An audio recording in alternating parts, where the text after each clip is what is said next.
ओम ह्रीं अरहम णमुजिनाणम। 9वें और 10वें गुण स्थान में प्रयोग होने वाले कुछ विशेष शब्दों को यहाँ पे समझाया जा रहा है। यद्यपि ये जैन सिद्धांत प्रवेशिका में भी ये शब्द आएंगे, लेकिन अभी यहाँ प्रासंगिक हैं, इसलिए प्रसंगवशात उनको समझ लेते हैं। तो सबसे पहले देखते हैं, कर्म के फल देने की शक्ति को अनुभाग कहते हैं।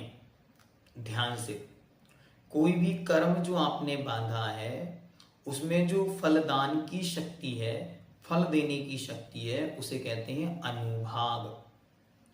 और उस शक्ति के सबसे छोटे अंश को, जिसका कि फिर दूसरा भाग नहीं हो सकता, अविभाग प्रतिच्छेद कहते हैं। ध्यान से, एक एक शब्द बहुत महत्वपूर्ण है। तो क्या कह रहे हैं कि जो कर्म के फल देने की शक्ति है उसका नाम तो है अनुभाग, और उसकी सबसे छोटी इकाई, उसका सबसे छोटा अंश, मतलब उस अनुभाग को मापने का, उस अनुभाग को तौलने का सबसे छोटा जो अंश है, पार्टिकल है, उसका नाम है अविभागी प्रतिच्छेद। अविभागी मतलब जिसका कोई दूसरा टुकड़ा नहीं होता, और प्रतिच्छेद मतलब अंश। तो ऐसा अंश जिसका कोई दूसरा टुकड़ा नहीं होता, जैसे समय की सबसे छोटी इकाई, टाइम की सबसे छोटी इकाई समय, ठीक, क्षेत्र की सबसे छोटी इकाई प्रदेश, ऐसे यहां पर जो कर्म रूप परमाणु का अनुभाग है उसका सबसे छोटा अंश है अविभागी प्रतिच्छेद। ठीक हुआ? तो सबसे छोटी चीज याद रखो दिमाग में, सबसे छोटा है अविभागी प्रतिच्छेद। कृष्टि शब्द का अर्थ क्रश करना होता है। कृष्टि मतलब क्रश करना, कम करना, हल्का करना, बारीक करना।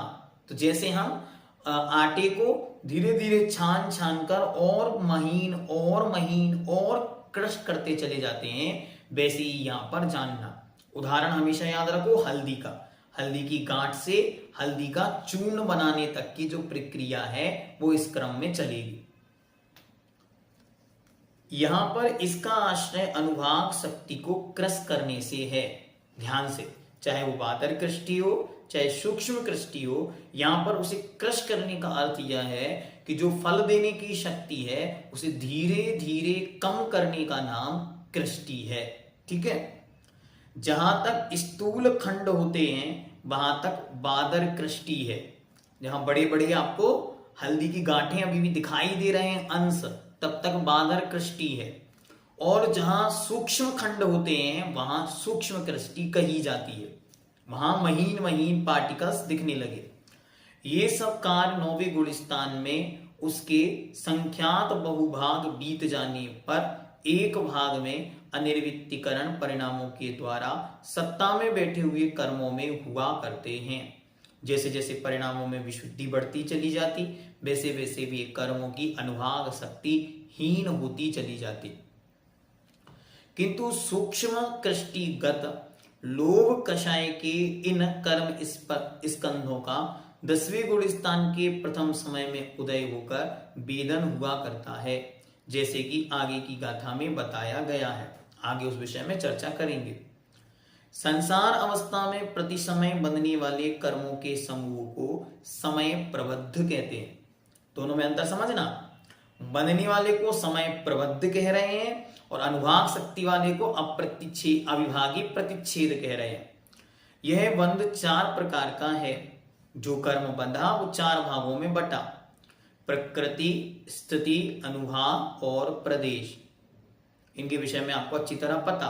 प्रकृति मतलब कर्म का स्वभाव, स्थिति मतलब कर्म के टिकने का समय, अनुभाग कर्म के फल देने की शक्ति, और प्रदेश कर्म की संख्या, कितनी मात्रा में वह कर्म बंधा। अपूर्व करण मतलब 8वें गुण स्थान में जो अपूर्व करण रूप परिणामों के द्वारा इन्हीं में जो 4 आवश्यक कार्य होते हैं वे इस प्रकार हैं। इनको आपको अच्छी तरह पूर्व में समझाया गया कि प्रदेशों की गुण श्रेणी निर्जरा होती है, प्रकृति का गुण संक्रमण होता है, स्थिति और अनुभाग का खंडन या घात होता है।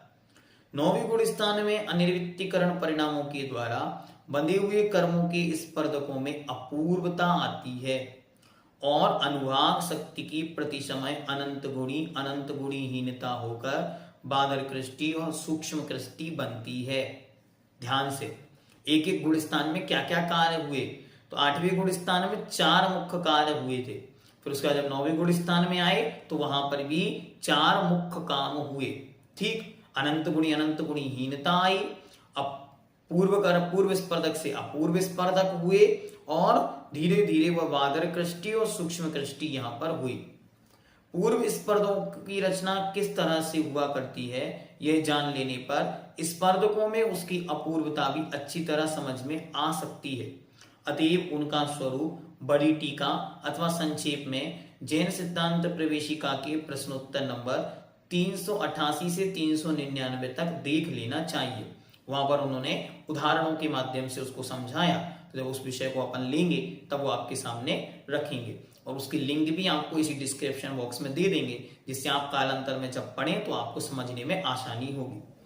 उन्हीं के आधार से उपयोगी शब्दों को परिभाषा और अनुकृष्टि का परिचय यहाँ भी नीचे दिया जाता है। तो उसी में से कुछ उदाहरण यहाँ पर इन्होंने रखकर और आपके सामने समझाने का प्रयास किया है। तो उसे हम विस्तार से जब वहां पढ़ेंगे तब उसे यहाँ पर समझने का प्रयास करेंगे। कुछ शब्द और हम जानने की कोशिश करते हैं। प्रति समय बंधने वाले कर्म या नौकर्म की समस्त परमाणुओं के समूह को समय प्रतिबद्ध कहते हैं और विवक्षित समय प्रतिबद्ध में सबसे कम अनुभाग शक्ति के अंश को जो एक समय में एक समय प्रबद्ध बंधा उसकी जो अनुभाग शक्ति का सबसे छोटा अंश है उसे अविभागी प्रतिच्छेद जिस परमाणु में पाए जाएं उसको वर्ग कहते हैं। उनका जो समूह बना हुआ समय प्रबद्धों का उसका नाम बन गया वर्ग।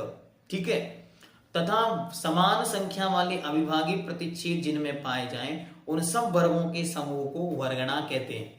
तो समय प्रबद्ध मिलके बना वर्ग, वर्ग मिलके बनी वर्गना, और जिनमें अविभाग प्रतिच्छेदों की समान वृद्धि पाई जाए उन वर्गनाओं के समूह को स्पर्धक कहते हैं। क्लिक करना 4 चीजें। सबसे पहले समय प्रबद्ध, समय प्रबद्ध मिलके बना वर्ग, वर्ग मिलकर बनी वर्गना और वर्गनाओं के समूह से बना स्पर्धक। गुणाकार रूप से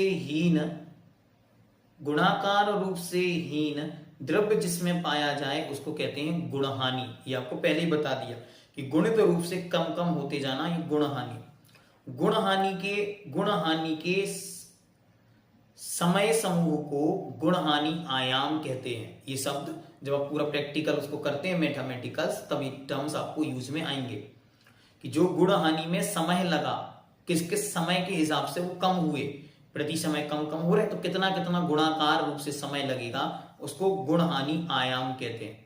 गुणहानियों के समूह को नाना गुणहानि और 2 गुणहानि आयाम के प्रमाण को निषेक हार, नाना गुणहानि प्रमाण 2 के अंक रखकर परस्पर गुणा करने से जो राशि प्राप्त हो उसको अन्योन अन्य अभ्यस्त राशि और समान राशि या वृद्धि के प्रमाण को चय कहते हैं। इस प्रकार इन शब्दों को यहाँ पर आपके सामने रखा है। एक उदाहरण देकर भी इन्होंने उस चीज को समझाया। तो आइए उस उदाहरण को भी सामान्य से देख लेते हैं। समय प्रबद्ध के द्रव्य का प्रमाण अनंत, स्थिति और उसके अनुभाग गुणहानि आदि के समयों का प्रमाण असंख्यात कहाँ रहा करता है। समय प्रबद्ध के द्रव्य का बंटवारा स्थिति के संपूर्ण समयों में किस क्रम से और किस प्रमाण में हुआ करता है यह अंक संदृष्टि द्वारा समझाया गया है, जो कि इस प्रकार है।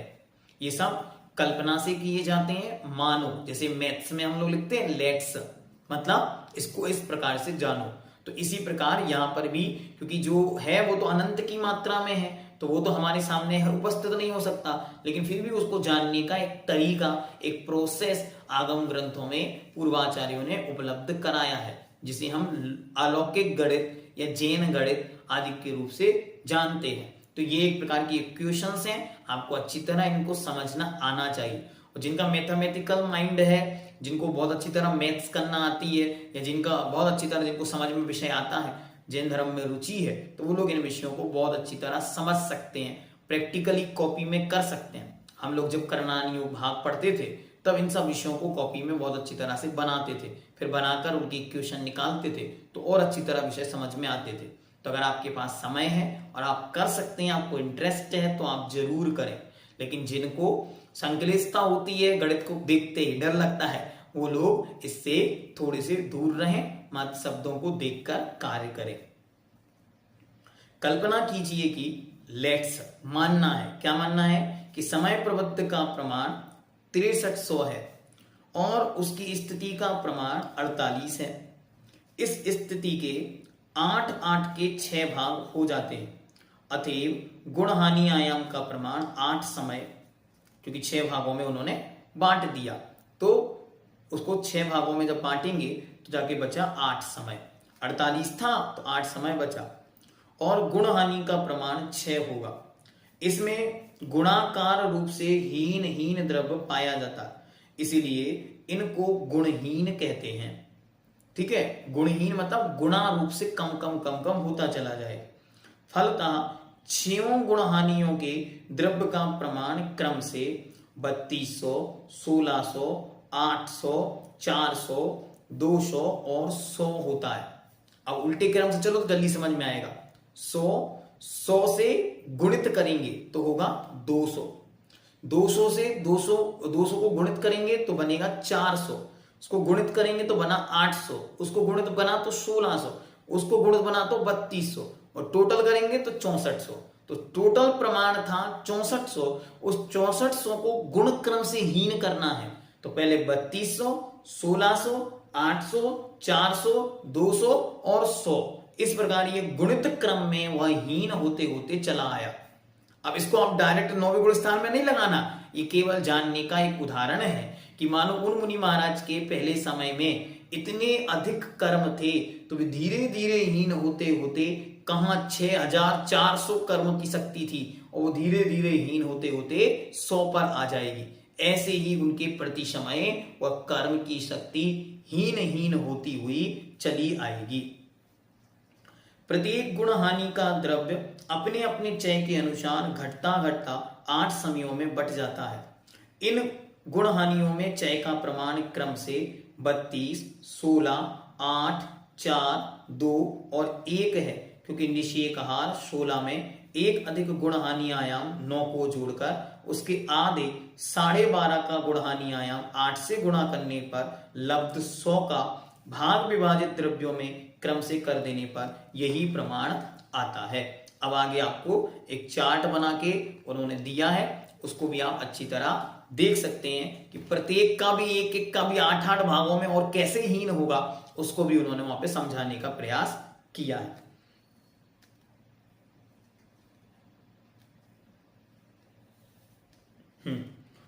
अब यहाँ पे एक पंक्ति, बस अपन लास्ट पंक्तियां को देखते हुए पूर्ण करते, 44 नंबर पेज पर।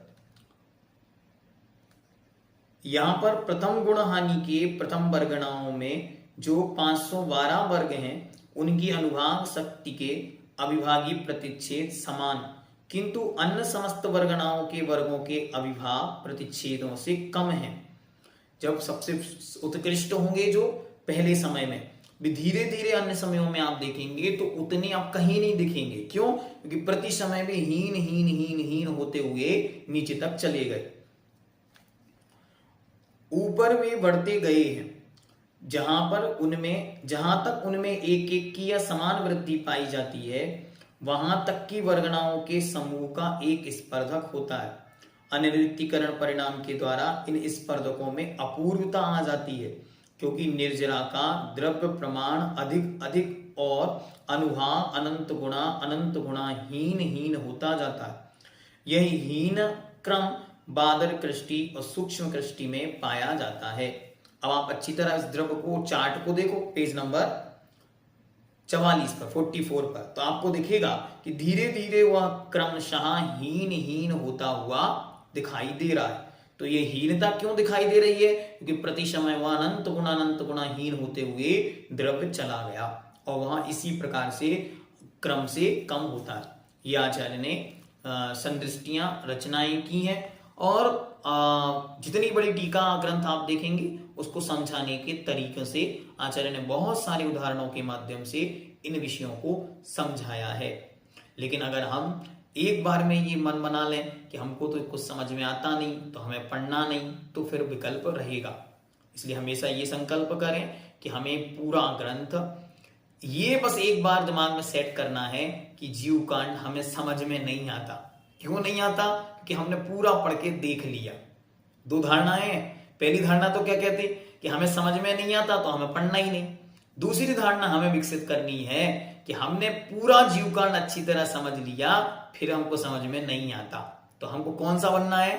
जो ये कहे कि जीवकांड पूरा समझ लिया, पूरा पढ़ लिया, फिर भी हमको समझ में नहीं आता। ठीक है, तो हमें सेकंड कैटेगरी वाले बनना है, पहले कैटेगरी वाले नहीं बनना कि जिसने कभी खोल कर ही नहीं देखा और निर्णय कर दिया कि हमको कुछ समझ में नहीं आता।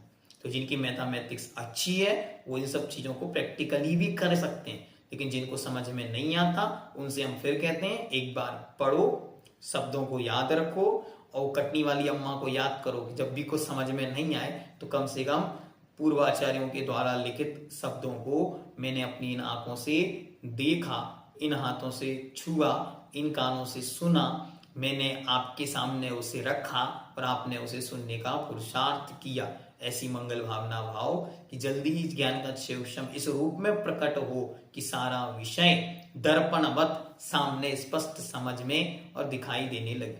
बहुत कठिन नहीं है, लेकिन मैथमेटिक्स छोड़े हुए आपको बहुत लंबा समय हो गया, इसलिए बहुत सारे विषय याद नहीं आएंगे। ठीक है, ओम सिद्धम।